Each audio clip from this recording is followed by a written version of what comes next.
Katika viunga vya wekundu wa Msimbazi Simba kumekuwa na 1 na 2 kuelekea msimu wa mwaka 2025-2026 katika mashindano ambayo klabu ya Simba itashiriki. Mashindano ambayo klabu ya Simba ambayo tayari rasmi itashiriki ni klabu bingwa barani Afrika, kufuatia Simba kuwa mshindi wa pili katika kombe la NBC Premier League kwa mwaka 2024-2025.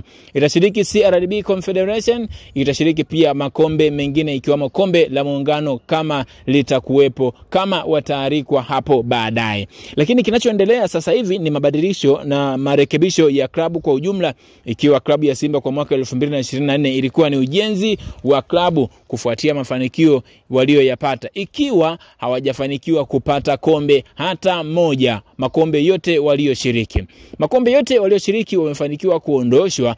Kombe la CRDB klabu ya Simba iliondoshwa na Singida Black Stars hatua ya nusu finali kwa kipigo cha magoli 3-1. Kombe la shirikisho barani Afrika yani CAF iliondoshwa katika mchezo wa finali kwa kipigo cha magoli 2-1,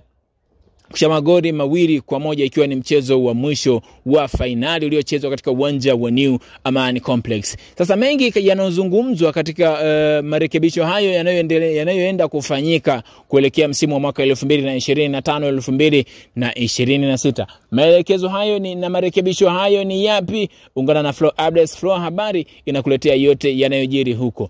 Moja ya sehemu ambayo klabu ya Simba inaenda kufanya marekebisho ni sehemu ya backline kuhusiana na kikosi cha Simba cha wekundu wa Msimbazi Simba. Backline inahusisha Che Fondo Malone, beki kutoka Cameroon, ambaye anatajwa kuondoka katika viunga vya wekundu wa Msimbazi Simba, ambaye ameitumikia klabu ya Simba kwa misimu 2 mfululizo. Mmoja ya beki ambaye amefanya mambo makubwa kufuatia mashindano mbalimbali ambayo klabu ya Simba imeshiriki, ukiachana na makosa ya mtu mmoja. Simba inataka kufanya marekebisho katika eneo hilo. Eneo la midfield ambalo linachezwa na Deborah Fernandez Mavambo, linachezwa na Yusuf Kagoma, linachezwa na Mzamiru Yasin, Fabricio Rwamba Ngoma pamoja na viungo wengine.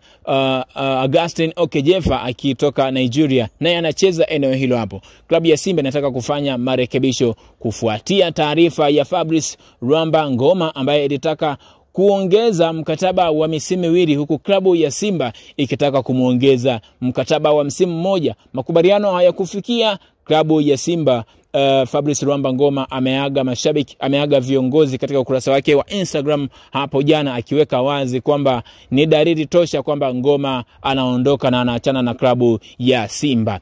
Deborah Fernandez Mavambo naye anatajwa kuondoka na kuachana na klabu ya Simba. Ikumbukwe Deborah Fernandez Mavambo kwenye kikosi cha Fadlu Davis mwanzoni mwa msimu alionekana kuperform vizuri sana, lakini makosa yake na plani za mwalimu zimemuondosha kwenye kikosi cha kwanza cha klabu ya Simba, nafasi yake ikichukuliwa na Yusuf Kagoma pamoja na Fabrice Rwamba Ngoma ambao wamecheza michezo mingi kumzidi yeye. Hasa naye anatajwa kuondoka na kuachana na klabu ya Simba kwa siku za hivi karibuni kuelekea msimu wa mwaka 2025-2026.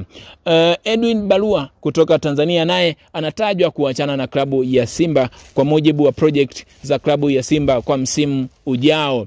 Pamoja na Radak Chasambi naye anaonekana kutajwa kuondoka na kuachana na klabu ya Simba kwa mujibu wa zile za ndani zinazotaja wachezaji ambao klabu ya Simba ina mpango wa kuachana naye. Fabrice Rwamba Ngoma tayari ameshawaaga mashabiki na wapenzi wa klabu ya Simba kufuatia sakata lake na mkataba wake na makubaliano yao na klabu ya Simba kutofikiwa.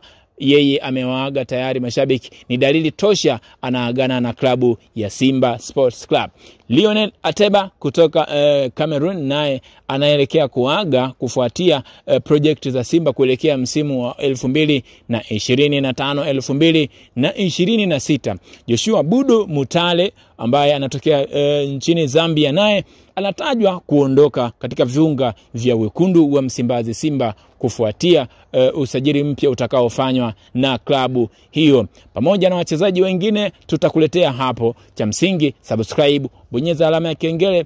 Shout out kwako mtazamaji wetu wa nguvu, comment, like, share, mambo mengine utayapata hapa, yote yaliyojiri katika mitandao ya kijamii, yote yaliyojiri kimichezo, kiburudani Hii ni Flow Updates.